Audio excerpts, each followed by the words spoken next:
La tumba de Sara.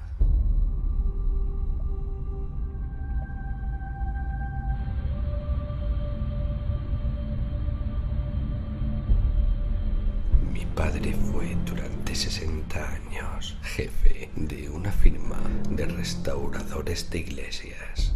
Ponía mucho interés en su trabajo y hacía estudios de cualquier leyenda o historia que cayera bajo su observación. Había leído y era versado en todas las leyendas medievales. Mantenía un cuidadoso registro de cada caso. Los manuscritos que dejó a su muerte despertaron mi interés. Entre ellos, he seleccionado el siguiente, una experiencia particularmente extraordinaria para presentarla al público. Siento que es superfluo disculpar su carácter sobrenatural.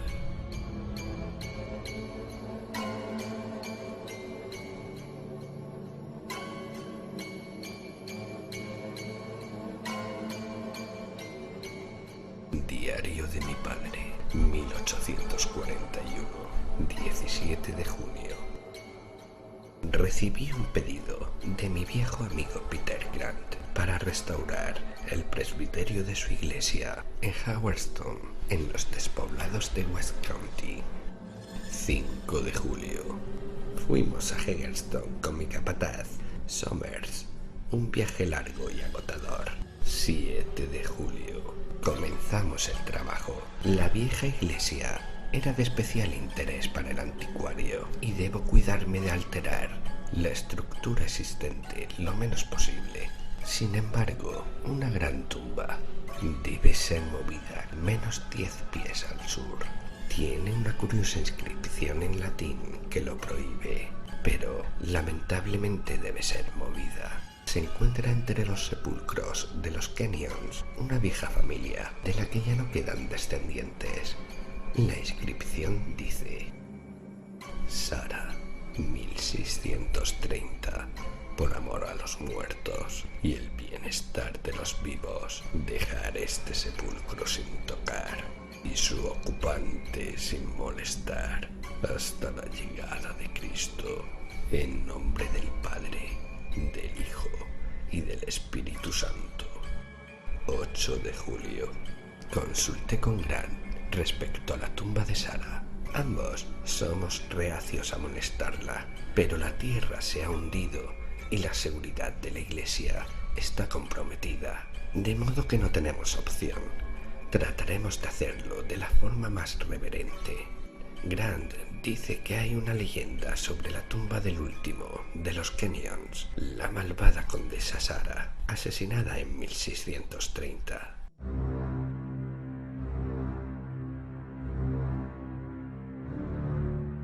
Ella vivía sola en el viejo castillo, cuyas ruinas todavía permanecen en pie a 3 millas por el camino de Bristol. Su reputación era terrible. Era una bruja o una mujer lobo, y su única compañía en la soledad era un familiar en la forma de un enorme lobo asiático. A esta criatura se le atribuía el rapto de niños y animales pequeños que luego llevaba al castillo, donde se suponía que la condesa bebía su sangre, por lo que se creía que nunca podrían darle muerte. Esto demostró ser un error, puesto que una campesina la estranguló, enojada por haber perdido 2 niños que, según declaró, fueron raptados por el familiar de la condesa. El relato es interesante, dado que tiene puntos en común con la superstición del vampiro existente en la Europa eslava y húngara. La tumba está construida en mármol negro, coronado por una losa del mismo material. En la losa hay un conjunto magnífico de figuras. Una hermosa joven descansa sobre un sofá. Una cuerda rodea su cuello, sosteniendo el extremo en su mano. A su lado hay un enorme perro mostrando los colmillos y la lengua. La cara de la joven es cruel. Las comisuras de su boca están curiosamente levantadas, mostrando las puntas afiladas de sus largos caninos. El grupo de figuras, aunque admirable por su ejecución, deja una sensación desagradable. De mover la tumba, tendrá que hacerse en dos partes. Primero la losa que la cubre y luego la tumba propiamente dicha. Hemos decidido quitar la losa mañana.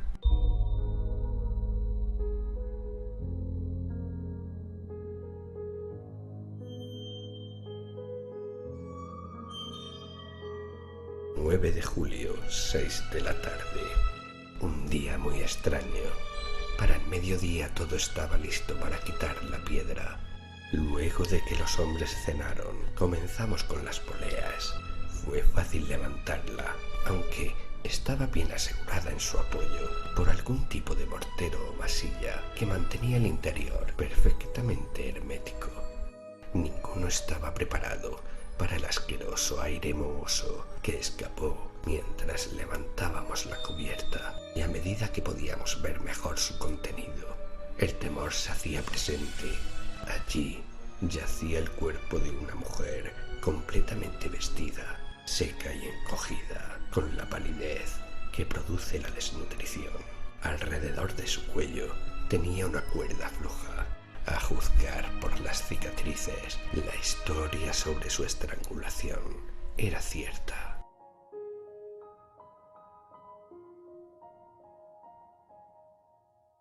Lo más horrible, sin embargo, era la extraordinaria frescura del cuerpo. A excepción de su aspecto desnutrido, parecería que habría muerto recientemente. La carne era suave y blanca. Los ojos abiertos de par en par parecían mirarnos fijamente con una temerosa comprensión en ellos. El cuerpo mismo yacía firme, sin nada que lo sostuviera. Por un largo instante miramos con horrible curiosidad, pero pronto los trabajadores no lo soportaron y nos pidieron poner la losa para taparlo. Por supuesto que no lo haríamos, pero le pedí a los carpinteros que hicieran una cubierta temporal mientras movíamos la tumba a su nueva posición. Será un trabajo duro que nos llevará 2 o 3 días por lo menos.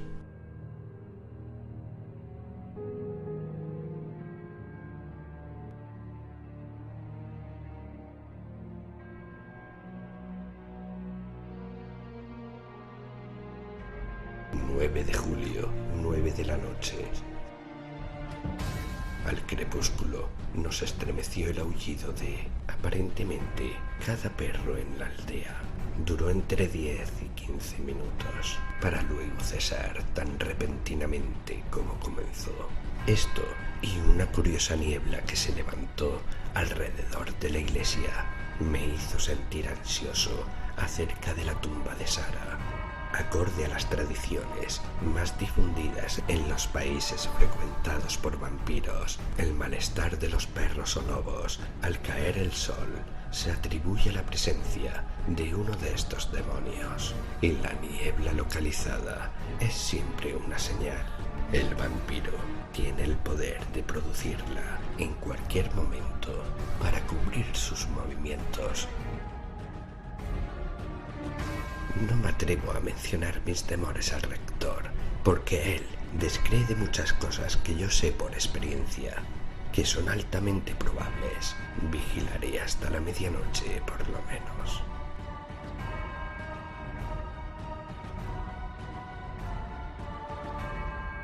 Diez y cuarto de la noche. Como temía y casi esperaba, justo antes de las 10 hubo otro arrebato de aullidos. Comenzó con una lamentación que helaba la sangre en la vecindad del cementerio. El coro duró solo unos minutos, sin embargo. Cuando cesó, vi una enorme figura oscura, como un perro enorme, emergiendo de la niebla y alejarse rápidamente hacia el descampado. Asumiendo que sea lo que temo, lo veré regresar pasada la medianoche. 12:30. Tenía razón. Casi a medianoche vi a la bestia regresar. Se detuvo en el punto donde parecía comenzar la niebla y, levantando la cabeza, soltó la misma lamentación que precedió al escándalo de esa tarde. Mañana le diré al rector lo que he visto.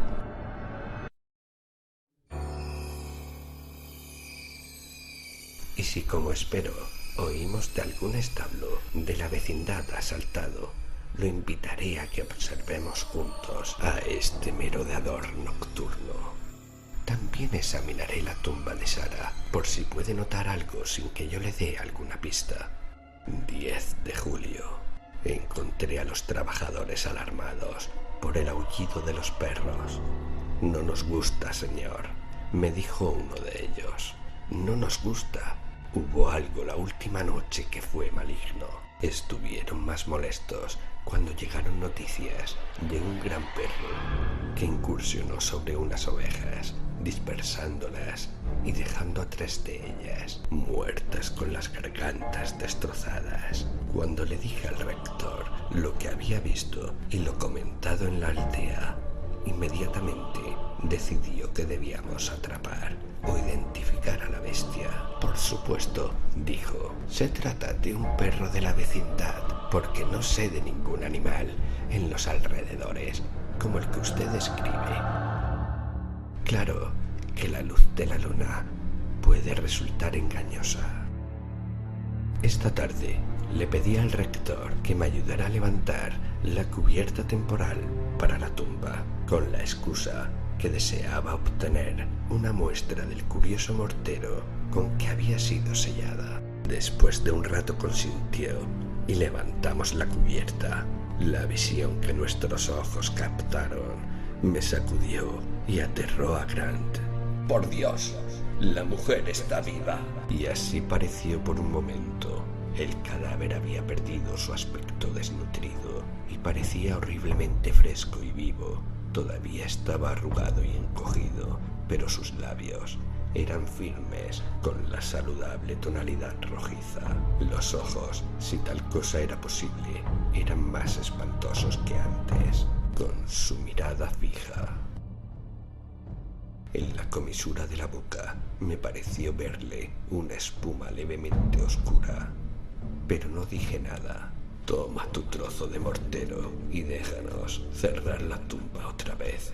Por muy párroco que sea, estos rostros muertos me asustan. No me molestaba ocultar nuevamente esa terrible cara, sino obtener un pedazo de mortero y avanzar hacia la solución del misterio.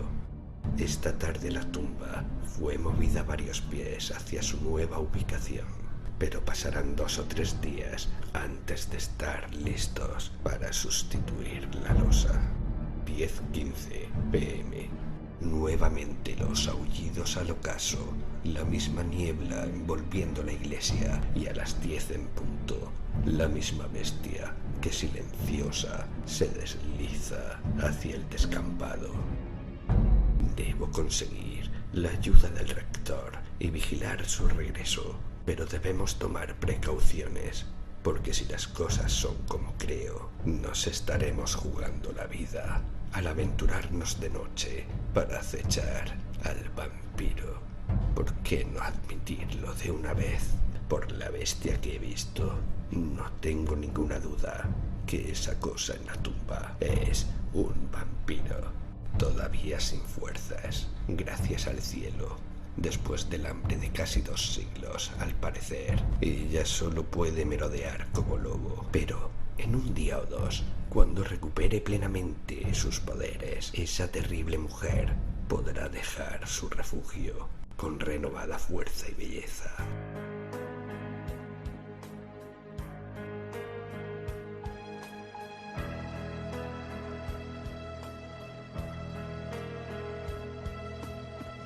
Entonces no será simplemente con ovejas con que saciará su repugnante lujuria de sangre.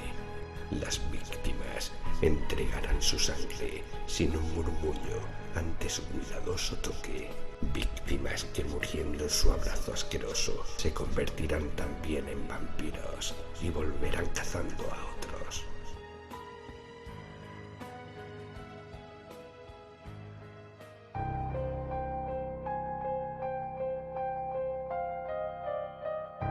Afortunadamente, mi conocimiento me da seguridad. Ese pequeño pedazo de mortero que rescaté de la tumba contenía una porción de hostia sagrada y, creyendo en su virtud, me hará soportar con éxito la dura prueba a la que seremos sometidos esta noche. 12:30 p.m.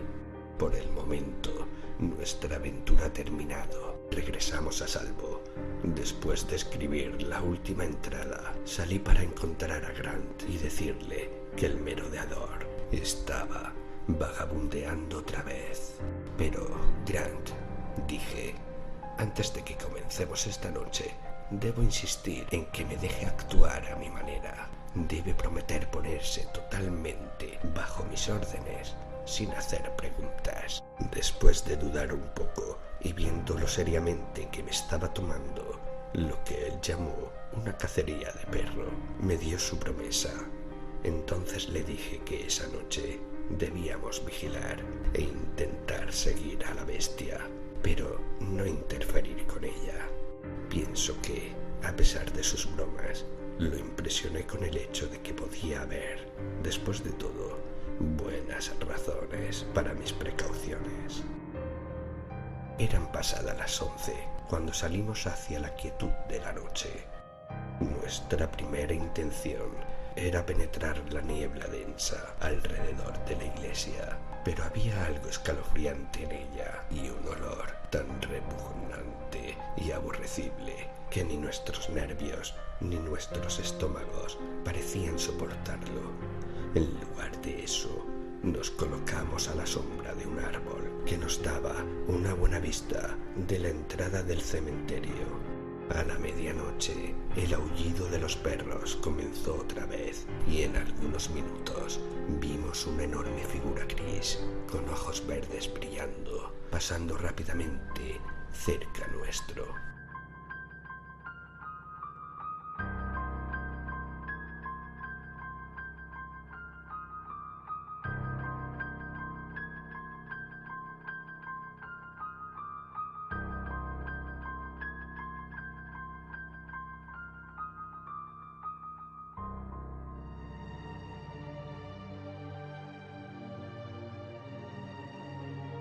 El rector comenzó a avanzar, pero con mi mano firme sobre su brazo, le susurré una advertencia. Recuerde. Entonces nos quedamos quietos y miramos cómo la gran bestia corría cerca. Era bastante real, pues podíamos oír sus uñas golpeando la piedra. Pasó a algunas yardas de nosotros y no parecía ni más ni menos que un gran lobo gris, con el pelo que se erizaba y las quijadas barbeantes. Paró donde la niebla comenzaba y dio vueltas alrededor. Era una visión horrible e hizo que se nos helara la sangre. Los ojos encendidos como brasas, gruñendo, con el labio superior levantado, mostrando sus enormes colmillos, mientras que de la boca le goteaba una espuma oscura. Levantó su cabeza y soltó un largo aullido lastimero, que fue respondido por los perros de la aldea. Después de unos instantes, dio la vuelta y desapareció en la niebla. Poco después, el aire comenzó a despejarse y al cabo de 10 minutos la niebla se había ido del todo. Los perros de la aldea se callaron y la noche parecía reanudar su aspecto normal. Examinamos el punto donde la bestia había estado parada y encontramos sobre la piedra manchas oscuras de espuma y saliva. Bien, rector, dije, ahora admitirá, debido a las cosas que ha visto hoy, considerando la leyenda, la mujer en la tumba, la niebla, los perros aullando y por último la bestia misteriosa que vimos bien cerca, que hay algo que no es normal aquí. Vi que la misteriosa influencia de la noche era fuerte sobre él y deseaba impresionarlo tanto como fuera posible. Es necesario, contestó, cuando el diablo se muestra y, frente a lo que he visto, debo reconocer que están operando fuerzas profanas. Aún así, ¿cómo pueden hacerlo en los sagrados recintos de una iglesia? Grant, dije, lo que debemos hacer, cada uno lo hará a su manera. Dios ayuda a quienes se ayudan, y con su asistencia y mi conocimiento, debemos luchar esta batalla en su nombre y por esa pobre alma perdida.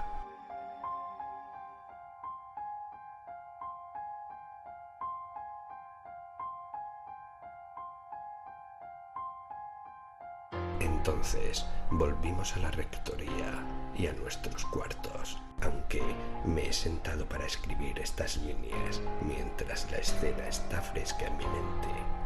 11 de julio. Otra vez encontré molestos a los trabajadores hablando de un extraño perro que había sido visto durante la noche por varias personas, quienes habían tratado de cazarlo.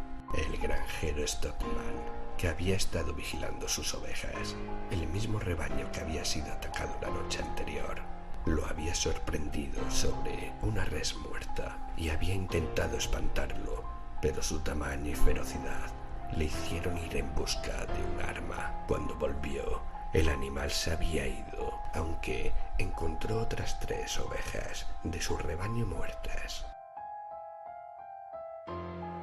La tumba de Sarah fue movida hoy a su nueva posición, pero resultó una tarea larga y pesada que no nos dejó tiempo para sustituir la losa de la cubierta. Por un lado, me reconforta ver que el rector descree de los acontecimientos de la noche y estaba dispuesto a pensar que todo había sido magnificado y distorsionado por nuestra imaginación. Sin embargo, yo no podría proceder en mi cruzada de exterminación contra esa cosa asquerosa sin su ayuda. Y como no hay nadie más en quien confiar, apelé a él para una noche más, convenciéndolo de que no era ninguna ilusión, sino una verdad horrible, la cual debíamos combatir por nosotros y por quienes vivían en la vecindad.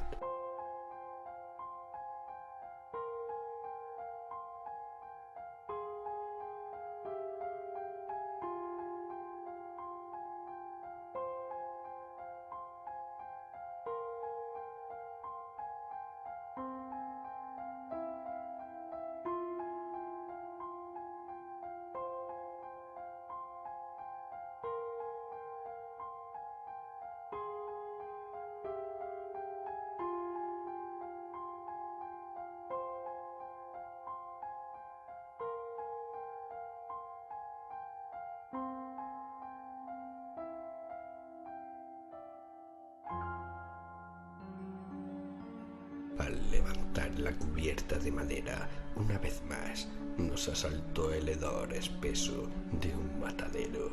Allí yacía el vampiro. Cómo había cambiado el cadáver desnutrido y encogido que vimos por primera vez hace 2 días. Las arrugas casi habían desaparecido. La carne era firme y rellena. Los labios carmesí formaban una mueca horrible sobre los dientes puntiagudos y un hilillo de sangre caía de su boca. Fijamos nuestros dientes, sin embargo, y endurecimos nuestros corazones. Después sustituimos la cubierta y pusimos lo que habíamos recogido en un lugar seguro en la sacristía. Con todo, incluso ahora Grant no podía creer que había un peligro verdadero encubierto en esa tumba tremenda, pues él suscitó objeciones vigorosas a cualquier profanación evidente del cuerpo sin prueba adicional. Esta noche las tendrá. Si las viejas leyendas son ciertas, sería bastante fácil destruir ahora el vampiro, pero Grant no lo hará. Espero lo mejor del trabajo de esta noche, pero el peligro que nos aguarda es muy grande. 6 de la tarde. He preparado todo: los cuchillos afilados, la estaca puntiaguda, ajo fresco y las rosas salvajes. Todo lo he ocultado en la sacristía, donde lo tendremos a mano cuando comience nuestra solemne vigilia. Si cualquiera de nosotros 2 muere sin concluir la tarea, aquellos que lean mi expediente procuren completarla. Los pongo en esta obligación, que el vampiro sea perforado a través del corazón con la estaca, entonces el responso debe ser leído para liberarlo de su condenación. Así, el vampiro dejará de ser y su alma perdida descansará.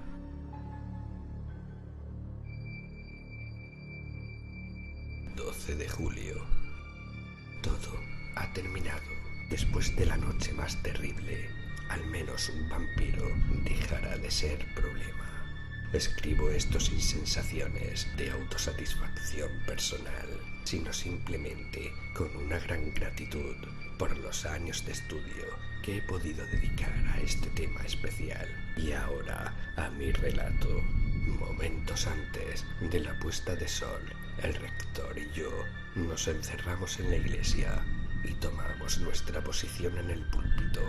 Era uno de esos púlpitos muy común en algunas iglesias, que se entra desde la sacristía, donde el predicador aparece a buena altura en una abertura arqueada en la pared.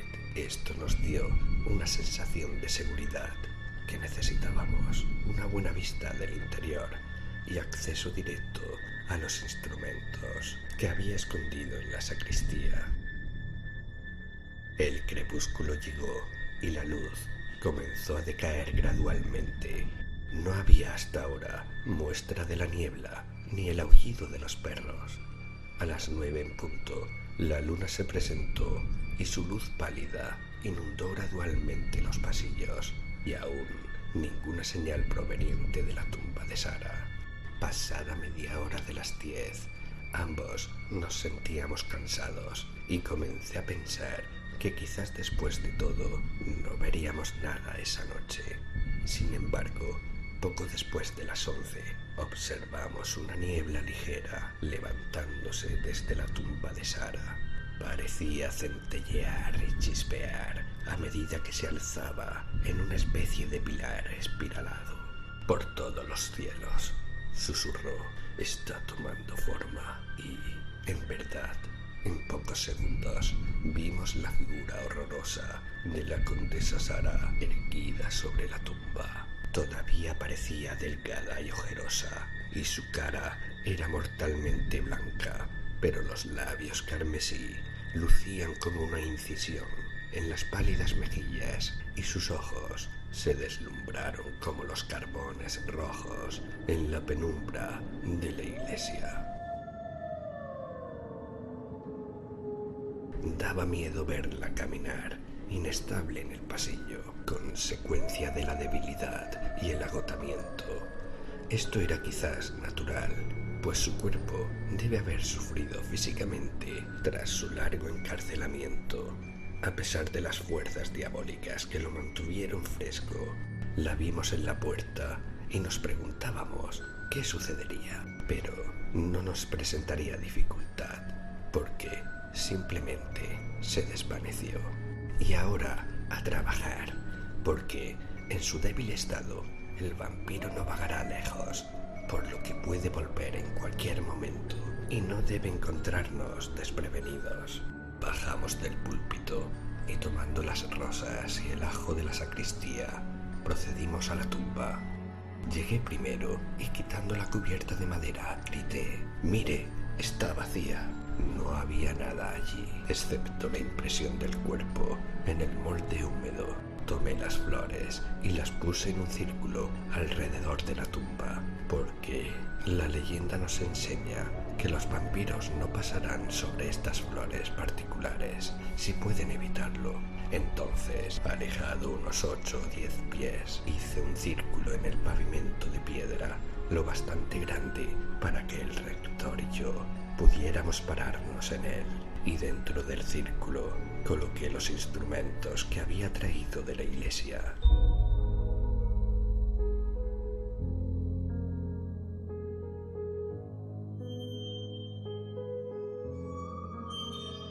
Ahora, dije, de este círculo, a través del cual nada profano puede cruzar, usted verá al vampiro cara a cara y lo verá asustado de cruzar el círculo de ajo y rosas para recuperar su profano refugio. Pero no salga usted del círculo, porque el vampiro tiene una fuerza de temer y como una serpiente puede obligar a su víctima a caminar hacia su propia destrucción. Completado mi trabajo, llamé al rector y ambos nos paramos en el círculo sagrado para guardar la vuelta del vampiro. No fue mucha la demora. Comenzó con un olor frío y húmedo que parecía impregnar la iglesia, haciendo erizar nuestro cabello y nos estremeció la carne. Entonces, abajo en el pasillo, con pies silenciosos, apareció lo que esperábamos. Oí al rector murmurar una plegaria y lo sostuve con fuerza del brazo, porque él temblaba violentamente. Mucho antes de que pudiéramos distinguir su silueta, vimos los ojos brillantes y el carmesí de su boca sensual.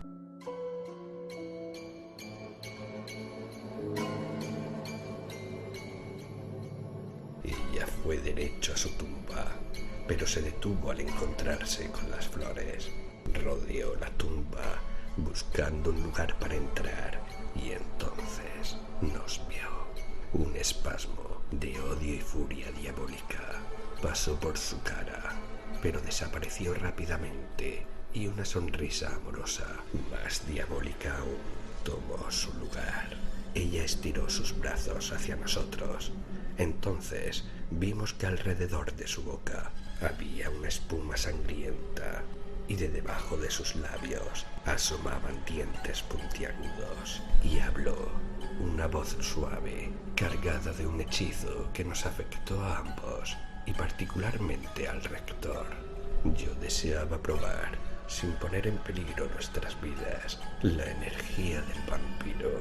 Su voz tenía un efecto soporífero, la cual pude resistir fácilmente, pero que parecía lanzar al rector a una especie de trance. Más que esto, parecía arrastrarlo a ella a pesar de sus esfuerzos por resistir.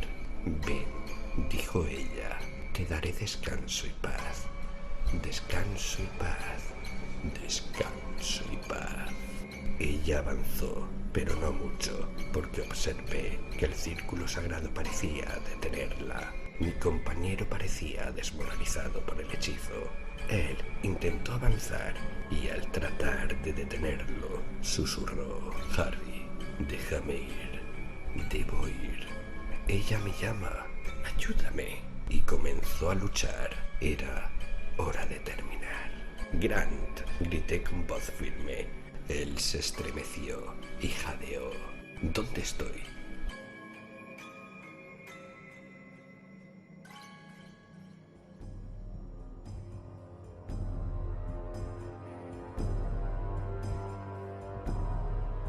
Entonces recordó y se aferró a mí por un momento. En esto, una mirada del odio condenable reemplazó la cara sonriente ante nosotros y con un chillido, ella retrocedió.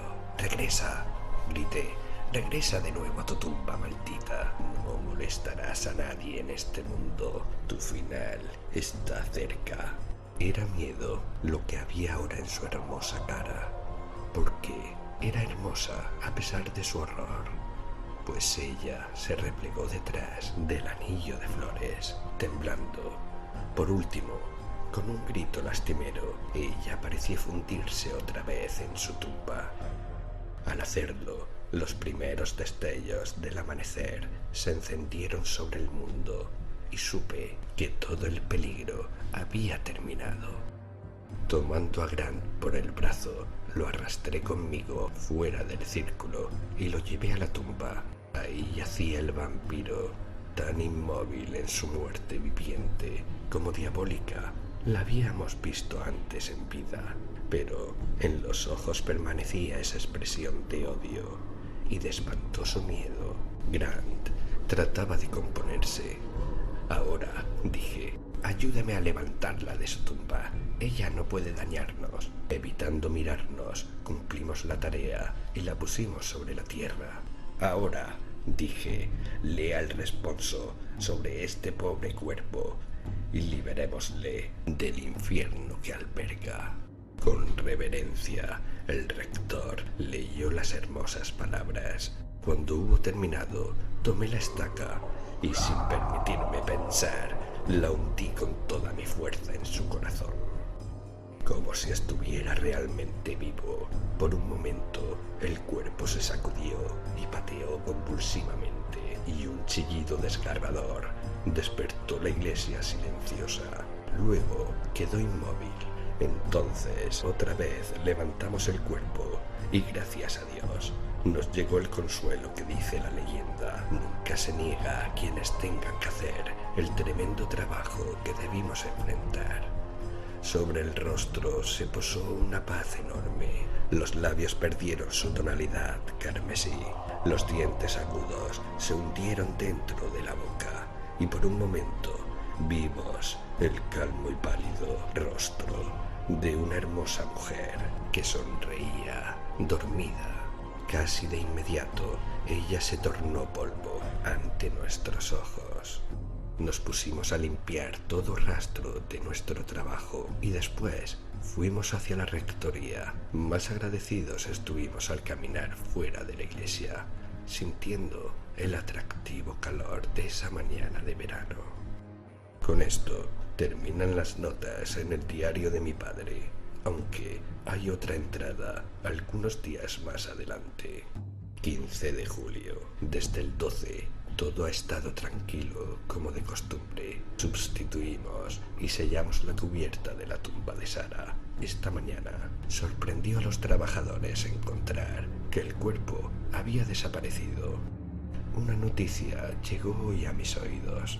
Parece que el niño de uno de los aldeanos faltó del hogar la noche del 11 y fue encontrado dormido en un soto cerca de la iglesia, muy pálido y agotado. Había 2 marcas pequeñas en su garganta, pero han desaparecido. ¿Qué quiere decir esto? Supongo que ahora que el vampiro ya no existe, ningún peligro amenaza ni a ese niño ni a cualquier otro de ser convertido, pues solamente los que mueren en el abrazo del vampiro se tornan también vampiros al volver de la muerte.